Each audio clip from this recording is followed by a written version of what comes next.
আজকের এই এক্সপ্লেনারে সবাইকে দারুণ একটা স্বাগতম। আজ আমরা খুব চমৎকার একটা সোর্স ম্যাটেরিয়াল বা তথ্যসূত্র নিয়ে কথা বলতে যাচ্ছি। এটা মূলত একটা সিনেম্যাটিক স্ক্রিপ্ট যেখানে এশিয়ার দুই পরাশক্তি ভারত আর চীনের একটা জোরালো তুলনামূলক বিশ্লেষণ করা হয়েছে। এই পুরো ম্যাটেরিয়ালটা বেশ সুন্দর একটা ডকুমেন্টারি স্টাইলে সাজানো, যা এই দুই বিশাল দেশের প্রতিযোগিতাকে একদম ধাপে ধাপে আমাদের সামনে তুলে ধরে। চলুন শুরু করা যাক। ঠিক আছে, চলুন এই বিষয়টার একদম গভীরে যাওয়া যাক। সোর্স মেটেরিয়ালের শুরুতেই খুব নাটকীয় একটা প্রশ্ন ছুড়ে দেওয়া হয়েছে। ভারত বনাম চীন, আসলে কে বেশি শক্তিশালী? এই যে দুটো উদীয়মান দেশ, শেষ পর্যন্ত কার হাতে চূড়ান্ত ক্ষমতা থাকবে? পুরো স্ক্রিপ্ট জুড়েই মূলত এই প্রশ্নের উত্তর খোঁজার চেষ্টা করা হয়েছে। এই তুলনাটা করার জন্য সোর্স মেটেরিয়ালে 5টি নির্দিষ্ট মানদণ্ড বা ব্যাটলগ্রাউন্ড বেছে নেওয়া হয়েছে। সেগুলো হলো ডেমোগ্রাফিক্স বা জনসংখ্যা, অর্থনীতি, সামরিক শক্তি, প্রযুক্তি এবং সবশেষে মহাকাশ। তো চলুন প্রথম ক্যাটেগরি দিয়ে শুরু করা যাক। রাউন্ড 1, ডেমোগ্রাফিক্স বা জনসংখ্যা। আমরা তো জানি বৈশ্বিক জনসংখ্যার র্যাঙ্কিংয়ে এ দুটি দেশই একেবারে শীর্ষে, কিন্তু আমাদের সোর্স মেটেরিয়াল এখানে খুব ক্রিটিক্যাল আর বিপরীতমুখী একটা ট্রেন্ড তুলে ধরেছে। স্ক্রিপ্ট অনুযায়ী ভারতের সবচেয়ে বড় ট্রাম্প কার্ড হল তাদের তরুণ জনসংখ্যা। অন্যদিকে চীনের চিত্রটা কিন্তু ঠিক উল্টো, তাদের জনসংখ্যা ক্রমশ বার্ধক্যের দিকে এগোচ্ছে। আর বলাই বাহুল্য, এই পার্থক্যটা ভবিষ্যতের জন্য অনেক বড় একটা ফ্যাক্টর। সোর্স মেটেরিয়াল অনুযায়ী এই ডেমোগ্রাফিক বা বয়সভিত্তিক কাঠামোর পরিবর্তনটাই হল সেই মূল ভিত্তি বা ক্যাটালিস্ট যা ভবিষ্যতের ক্ষমতার ভারসাম্যকে পুরোপুরি পাল্টে দিতে পারে। তরুণরাই তো আসলে যে কোনো অর্থনীতির মূল চালিকা শক্তি, তাই না? আর ঠিক এই জায়গাতেই ভারত একটা বিশাল স্ট্র্যাটেজিক সুবিধা পাচ্ছে বলে স্ক্রিপ্টে দাবি করা হয়েছে। এবার চলে আসছি আমাদের অর্থনৈতিক স্কোর কার্ডে, রাউন্ড 2, ইকোনমি। এখন এই স্লাইডের সবচেয়ে আকর্ষণীয় বিষয়টা হলো এটি খুব স্পষ্টভাবে দুটি ভিন্ন বাস্তবতাকে তুলে ধরছে। আমরা দেখতে পাচ্ছি চীনের অর্থনীতি বর্তমানে আকারের দিক থেকে অনেক বেশি বিশাল, কিন্তু অন্যদিকে ভারত অর্জন করেছে বিশ্বের সবচেয়ে দ্রুত বর্ধনশীল অর্থনীতির খেতাব। অর্থাৎ চীনের বর্তমান ভিত্তি বিশাল হলেও ভারতের এগিয়ে যাওয়ার গতিটা চোখে পড়ার মতো। ঠিক এই ইকোনমিক রেস নিয়ে সোর্স স্ক্রিপ্টের সরাসরি একটা থিম্যাটিক দাবি করা হয়েছে। সেখানে বলা হয়েছে আজকের দিনে চীন এগিয়ে আছে, কিন্তু আগামীকাল সেটি ভারত হতে পারে। এখানে বলে রাখা ভালো, এটা সোর্স মেটেরিয়ালে বর্তমান প্রবৃদ্ধির হার বিশ্লেষণ করে দেওয়া একটা ভবিষ্যৎবাণী। আমরা শুধু নিরপেক্ষভাবে সেটাই রিপোর্ট করছি।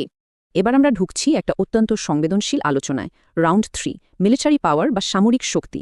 এই অংশে আমরা শুধুমাত্র সোর্স মেটেরিয়ালের তথ্যের উপরই নিরপেক্ষভাবে ফোকাস করব। সোর্স ম্যাটেরিয়ালের মতে সামরিক ক্ষেত্রে চীনের বর্তমান শক্তির প্রধান দুটি দিক হল তাদের বিশাল সৈন্যসংখ্যা এবং সে সাথে তাদের বিশাল সামরিক বাজেট। অর্থাৎ স্রেফ নম্বরের খেলায় এবং আর্থিকভাবে চীনের প্রতিরক্ষা ব্যবস্থা এই মুহূর্তে বেশ সুনির্দিষ্ট একটা সুবিধাজনক অবস্থানে রয়েছে।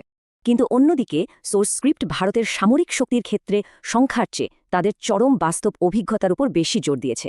স্ক্রিপ্ট অনুযায়ী ভারতীয় বাহিনীর রয়েছে রিয়েল ওয়ার্ল্ড কম্ব্যাট বা বাস্তব যুদ্ধক্ষেত্রের অভিজ্ঞতা। উদাহরণ হিসেবে এখানে গালওয়ান উপত্যকার সংঘাতের কথা উল্লেখ করা হয়েছে, যা এই বাহিনীর বাস্তবমুখী সক্ষমতা এবং চরম উত্তেজনাকর পরিস্থিতি সামাল দেওয়ার প্রমাণ হিসেবে সোর্সে তুলে ধরা হয়েছে।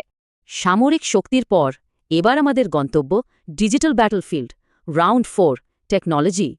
আধুনিক এই টেক ওয়ার্ল্ডে এই দুই দেশ কিভাবে পাল্লা দিচ্ছে তা সত্যিই চমকপ্রদ।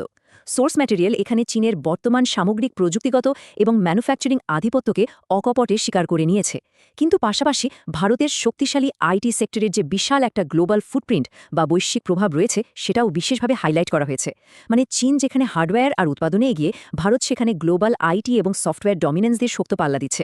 আমরা চলে এসেছি আমাদের একেবারে শেষ মানদণ্ডে, যেখানে এই দুই দেশের প্রতিদ্বন্দ্বিতা পৃথিবীর গণ্ডি ছাড়িয়ে গেছে। রাউন্ড 5, স্পেস এক্সপ্লোরেশন বা মহাকাশ গবেষণা। আর এটা খুব চমৎকারভাবে তুলে ধরে দুটি সম্পূর্ণ ভিন্ন ধরনের মহাকাশ গবেষণা কৌশলকে। একদিকে রয়েছে ভারতের মহাকাশ গবেষণা সংস্থা ইসরো, যারা তুলনামূলকভাবে অনেক কম বাজেট ব্যবহার করে বড় বড় সব মাইলফলক অর্জনের জন্য দারুণভাবে সুপরিচিত। আর অন্যদিকে রয়েছে চীনের CNSA, যাদের মূল শক্তি হল মহাকাশ খাতে বিশাল অঙ্কের ইনভেস্টমেন্ট বা বিনিয়োগ। অর্থাৎ একদিকে লো বাজেট এফিসিয়েন্সি, অন্যদিকে হেভি ইনভেস্টমেন্ট। 5টি আলাদা ক্ষেত্রে তুলনামূলক বিশ্লেষণ শেষে এবার আমরা উপসংহারের দিকে এগোচ্ছি, দ্য ফাইনাল ভার্ডিক্ট। এখানে পরিষ্কার করে নেওয়া ভালো যে এরপর যে কনক্লুশন বা উপসংহারটি আসতে যাচ্ছে সেটি সম্পূর্ণভাবে সোর্স মেটেরিয়ালে দেওয়া একটি মতবাদ, বা বলতে পারেন তাদের ভাষায় একটি ভাইরাল টুইস্ট।